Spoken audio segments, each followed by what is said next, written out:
Mesdames, Messieurs, bonjour à toutes et à tous. Bienvenue au journal. La centrale solaire photovoltaïque en construction à Zaktouli, à l'ouest de Ouagadougou, devrait être opérationnelle d'ici septembre prochain pour accroître l'offre énergétique. Le chantier a été visité ce matin par le Premier ministre Paul Kabatieba. 14 morts, dernier bilan de l'attentat du métro de Saint-Pétersbourg. Il aurait été commis par un jeune kirghize, selon les autorités russes, qui ont décrété un deuil national de 3 jours. Mais tout d'abord, le cadet d'audience du président du Faso, les directeurs généraux de l'Agence française de développement et de la Caisse française de dépôt et consignation à la tête d'une forte délégation ont été reçus ce matin à Kosiam par Roch-Marc Christian Kaboré. Les échanges ont porté sur le financement des infrastructures, la formation professionnelle des jeunes et les projets dans le secteur eau et assainissement. Reportage Issa Ouedraogo, Abdelaziz Yaguibou. L'AFD et la Caisse de dépôt et consignation de France s'unissent pour accompagner la mise en œuvre du plan national de développement économique et social. Volonté commune partagée par une délégation des deux institutions françaises au président du Faso. Ce matin, on a eu l'honneur de venir rendre compte au président du Faso de ces premiers produits de l'alliance entre l'Agence française de développement et la Caisse des dépôts, qui vise à renforcer nos liens, à apporter plus de financement et à accélérer le développement de votre pays ici au Burkina Faso.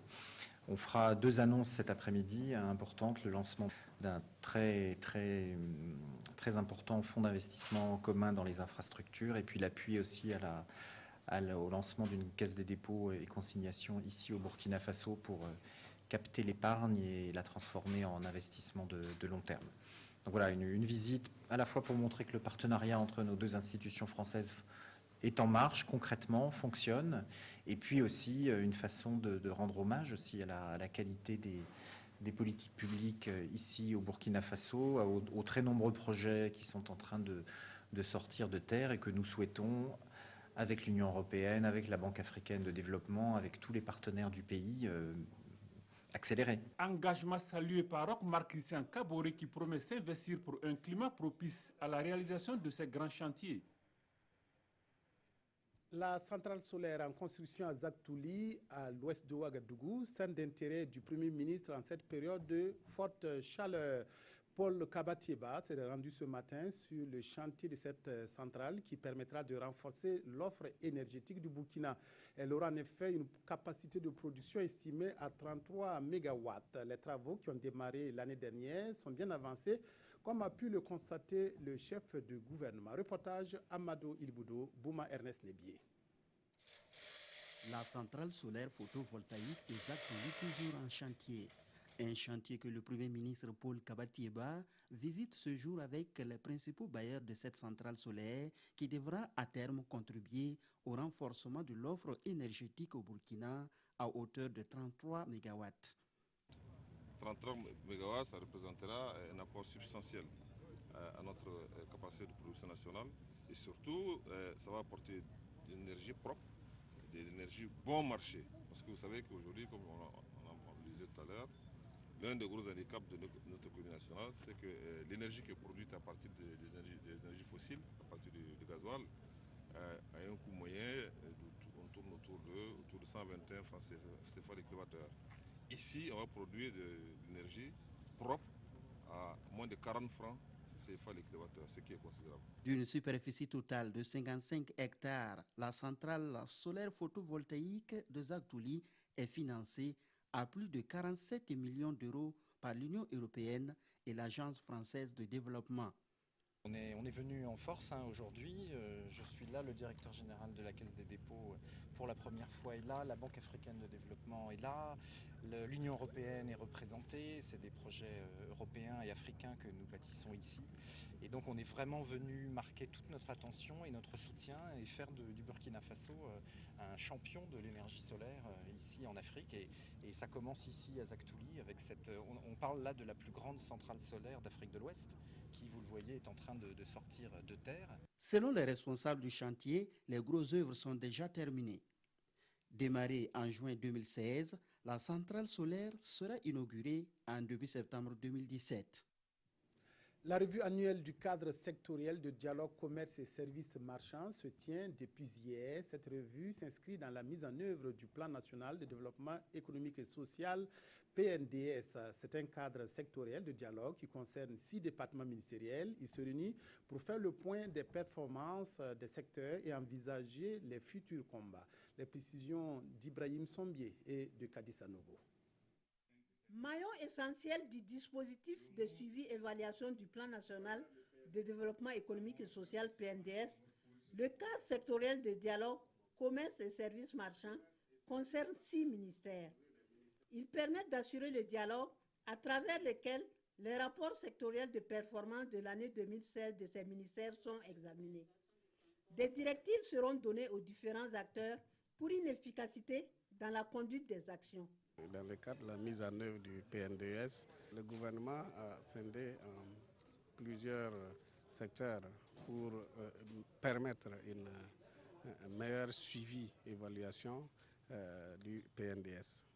Alors, donc, notre CSD, ce matin, notre cadre sectoriel de dialogue dénommé commerce et services marchands ce matin, c'est pour, d'une part, faire le point de tout ce qui a pu être mis en œuvre au cours de l'année 2016 et aussi les perspectives pour les années à venir, 2017-2018. Et tout à l'heure, nous allons rentrer pour nous pencher en profondeur sur chaque dossier, sur chaque département ministériel.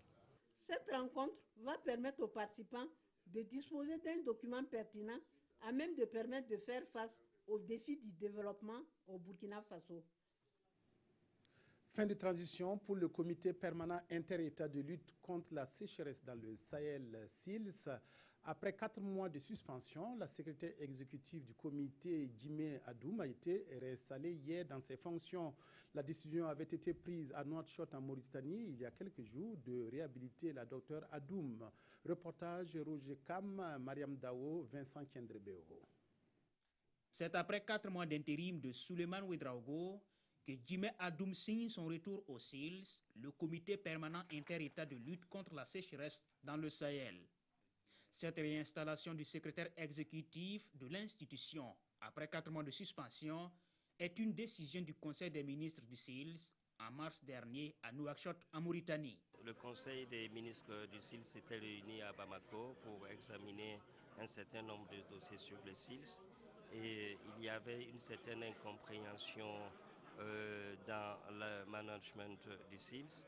Et pour ce faire, il y a eu un audit général qui a été fait. Et cet audit qui a été soumis à Nouakchott le mois passé a montré qu'effectivement, il y a eu des faiblesses dans la gestion à un certain niveau, mais il y a eu aussi des résultats qui font la fierté du SILS. Djimé Adoum, qui reprend ses fonctions, place son mandat sous le signe de la transparence. J'ai parlé d'un document explosif. Et donc dans ce document, il se trouve de nombreuses recommandations pour lesquelles il va falloir assez rapidement confectionner des feuilles de route avec des objectifs et des indicateurs précis.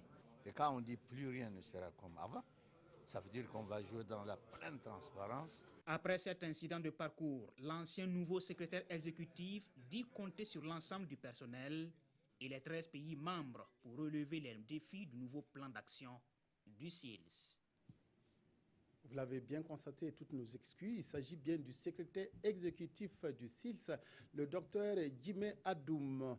Dans un espace plus large, la CEDEAO, elle se préoccupe de la qualité des engrais. Pour ce faire, une rencontre sous-régionale rassemble une trentaine de participants de la communauté à Ouagadougou, mais aussi du Tchad et de la Mauritanie. Une semaine pour approfondir leurs connaissances sur les engrais qui seront ensuite partagés dans les pays respectifs. Yacouba Gamene, Estelle Judith Assogba.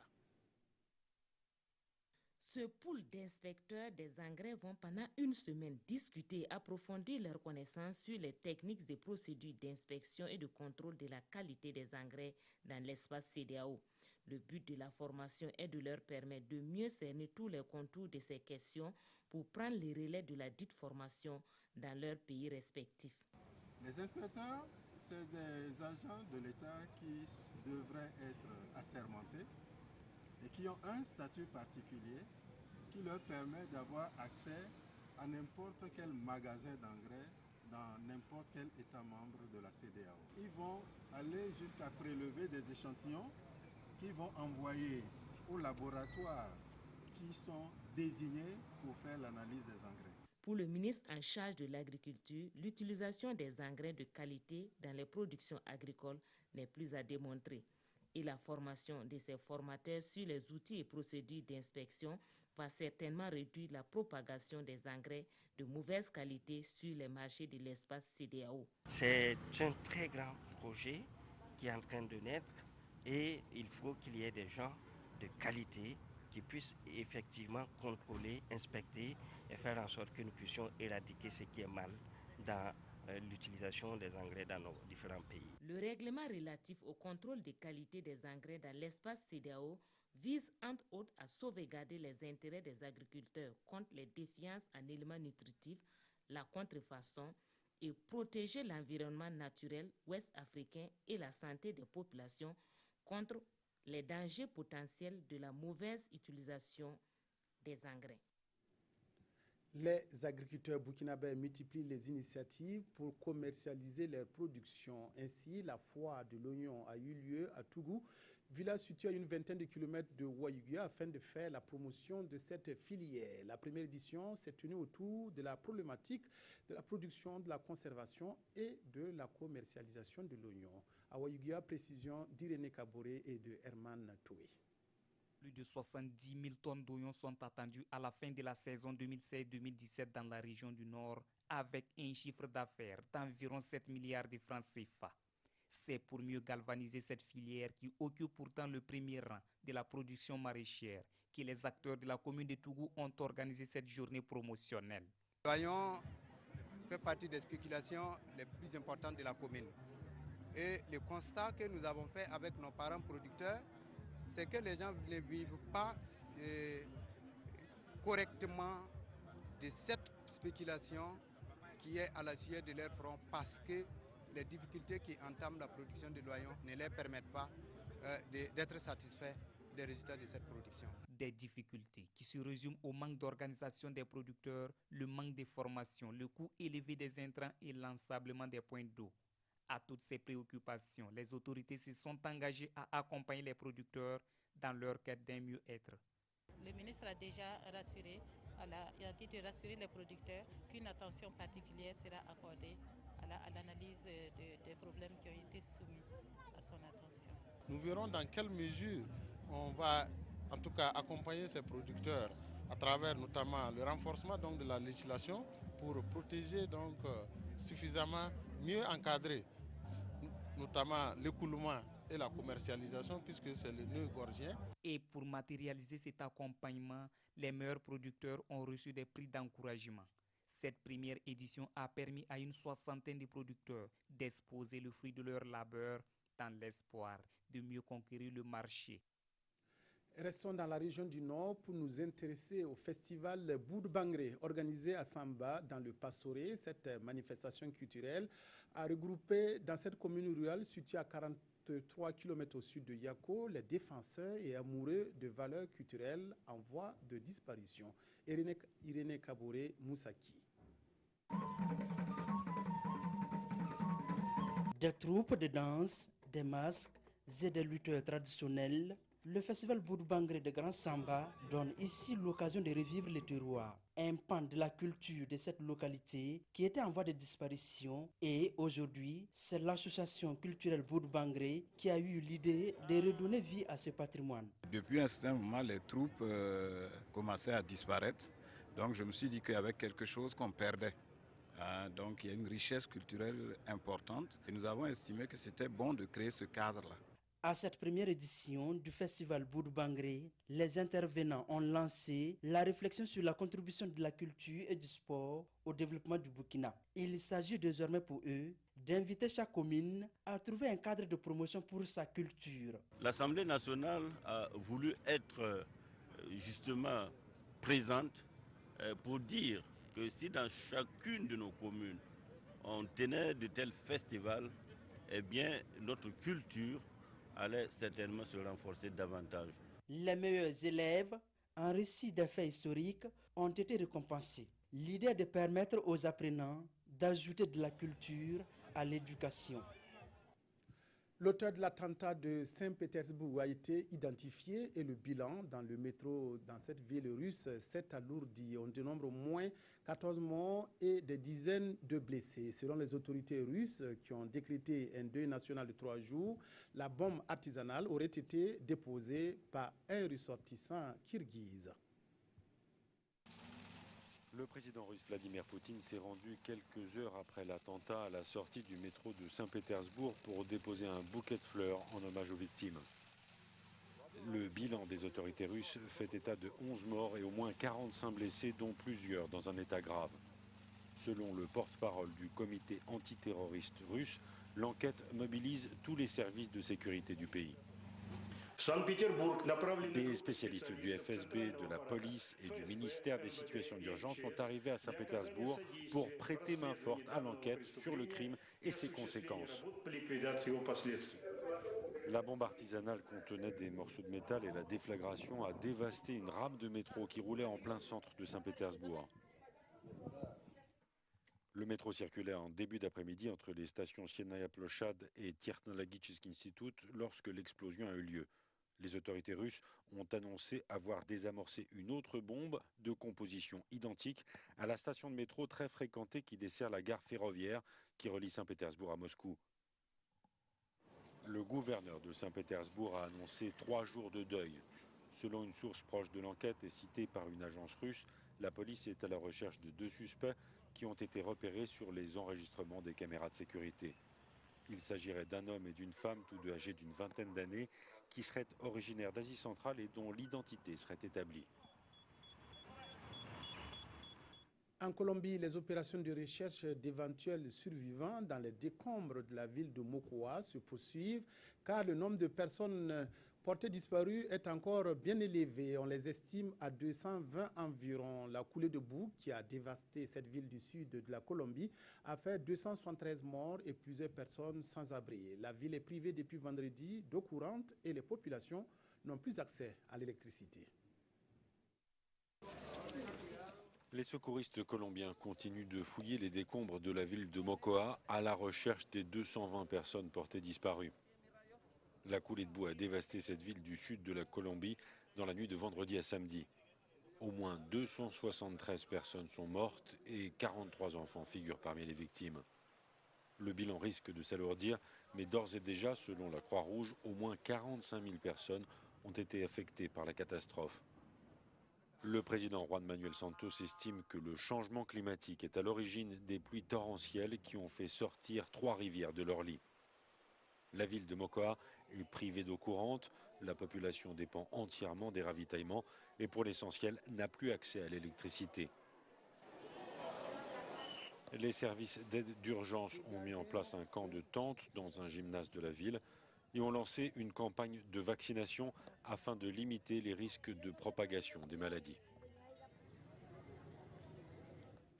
La rentrée parlementaire en Côte d'Ivoire figure parmi les sujets d'actualité commentés par les journaux de ce mardi. L'autre centre d'intérêt étant le soutien de certaines organisations syndicales au gouvernement pour la mise en œuvre du PNDS. La revue de presse est signée Vincent Tiendrebego. Soutien au PNDS, une image du monde syndical main dans la main avec l'exécutif, décrit Siroya à propos de ces organisations syndicales qui sont allés réaffirmer au Premier ministre leur soutien au PNDS avec des propositions à l'appui. Et c'est un Premier ministre admiratif d'un élan patriotique réconfortant qui parle d'une fierté d'avoir de telles organisations syndicales sachant distinguer les intérêts corporatistes de ceux de la nation.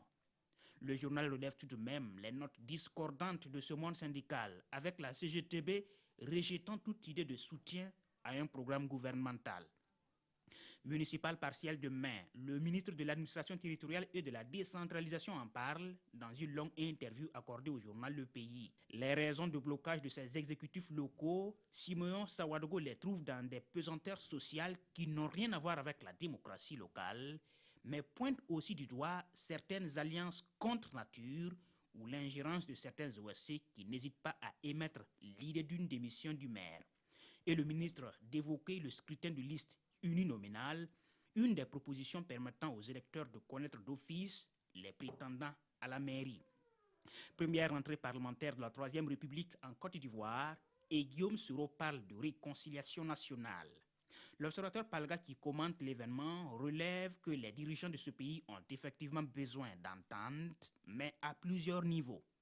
D'abord, entre le RDR et le PDCI, les partis frères désunis, ou entre Soro et Bakayoko, le ministre de l'Intérieur, dont les faux semblants cachent mal leur inimitié, ou encore entre ces deux derniers et le tout premier ministre de la Troisième République, Amadou Gon Coulibaly, qui semble avoir pris l'ascenseur. Tout ça dans un contexte de course à la succession en 2020. Et le journal de se demander, quand Soro parle de réconciliation, mais avec qui, Monsieur le Président? Voilà, c'est tout pour cette édition. Merci de votre aimable attention à la RTV. Excellent après-midi à toutes et à tous.